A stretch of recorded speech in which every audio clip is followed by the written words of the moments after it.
John, how are you? Come on in, hey, Kyle. Hey, Governor. Hey, guys, how are you? How are you? Nice to see you. Sorry for the distraction, Abby. Still in my office, but. Welcome home, Governor. Hey, Welcome back so to Alaska. It's good to be here. Yeah, good to be here. How does it feel to be back? It feels great. Yeah. A lot to do. As every day is a full day here in the governor's office. So anxious to get to talk to the folks who have been holding down the fort and working real hard also. But it's going to be busy days here, just like it was busy days on the trail, being the governor the full time, in addition to being a candidate. Now, of course, we get to concentrate just on one of those. What's first on your agenda? Working with the gas line team, making sure that things are progressing the way that that they should in order to start supplying the U.S. with more natural gas when that final section of pipe is laid, and that's still years off, but there's a lot of work to make sure that that happens between now and then. And then, of course, we're in the midst of our budget, putting it all together and looking at the price of oil today being so low that it's a good time for our fiscal conservatism to be kicked in full-fledged and remind Alaskans we cannot be spending at the rate that the state has been spending.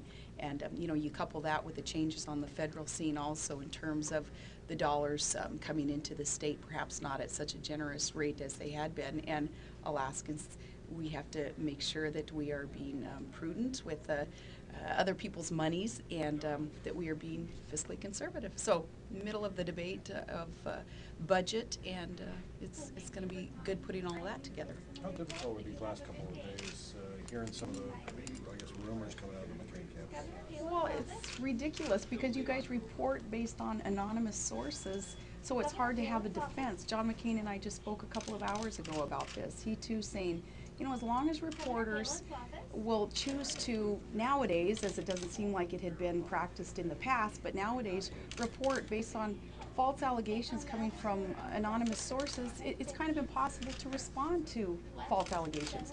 But I know that there was nothing done wrong in the campaign, that John McCain and I have a great relationship. I honor him, I love him. I still wish that he were the president-elect.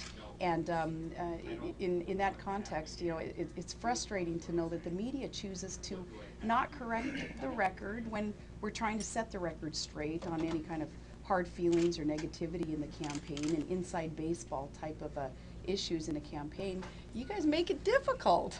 Well, are you angry about this, that people were so disloyal to say things and to do it without putting their name? Who's they, though? I don't know who they are, so it's tough to respond You can to. respond. But we know that, for instance, with the whole clothes issue, the RNC purchased clothes. Those are the RNC's clothes. They're not my clothes. I never forced anybody to buy anything. I never asked for anything more than maybe a Diet Dr. Pepper once in a while. I never have asked for anything. These are Sarah Palin's clothes. We don't take anything with us. So until that's cleared up by you guys doing your job, what else can I say? What else can John McCain say about all of this, except these are false allegations? Does the RNC have lawyers coming up to look at the clothes, inventory the stuff? The RNC is not, they're not coming up. Nobody's coming up to look at anything. There is an inventory of clothes being done so that the RNC is held accountable for all the dollars that were spent, but who said that attorneys were coming up to my house to pick up clothes? I would think the New York Times reported that, or the LA The New York Times. Times evidently is wrong because it's not happening. Nobody's told me that they're coming to my house to look through closets, to look through anything. The belly of the plane that had clothes in it, and those clothes being packed up and sent back by staffers, maybe perhaps that's what they're talking about, but these aren't attorneys. Governor, are you, to put it in a blunt word, are you PO'd by all this? Not PO'd by it. It's just very, very disappointing because this is Barack Obama's time right now. And this is an historic moment in our nation. And this can be a shining moment for America in our history. And look what we're talking about. Again, we're talking about my shoes and belts and skirts. And this is ridiculous. Let's talk about progressing this nation. And for me, I want to start talking about progressing the state of Alaska and the good things that are in store for this state. As we ramp up production of our resources in order to feed hungry U.S. markets, allowing us to become energy independent, Alaska needs to be the leader on energy policy in this nation. Look forward to reaching out to Barack Obama and his new administration that he'll usher in and have a good mutually beneficial relationship with the feds on this issue.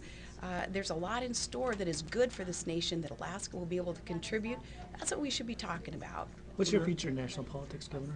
I don't know. My concentration is going to be on serving the good people of Alaska who have hired me. That's who I'm accountable to.